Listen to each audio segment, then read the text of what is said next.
হয় না যে সম্পর্ক অনেক উত্থান পতন থাকে? হ্যাঁ, উত্থান পতন হয়েছে। আমি বলি, ব্রেকআপ হয়েছে 1000 বার। কেন?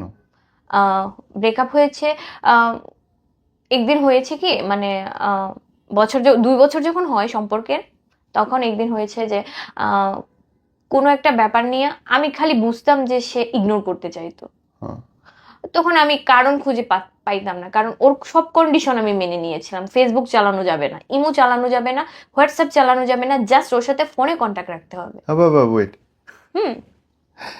অথচ আমি আর্টিস্ট, আমি গান গাই, আমি গান কেমনে? করছি। আর বাট মানবেই কেন আর বলবেই কেন? বলছে কারণ ও আমার দুর্বলতা জেনে গেছে যে আমি ওকে ভালোবেসে ফেলেছি খুব বেশি, মানে পাগলের মতো ভালোবাসা যেটাকে বলে ওইটা। আমারও কিছু দোষ আছে যে আমি এত পাগলামি করা আসলে ঠিক হয়নি। আপনারে বলছে আপনি ফেসবুক ইউজ করবেন, অথচ আপনি আর্টিস্ট, আপনি হোয়াটসঅ্যাপ ইউজ করবেন, একটা সাধারণ মানুষ সবাই করে। আমি একটা সময় শোভ করা বন্ধ করে দিয়েছিলাম, কেন?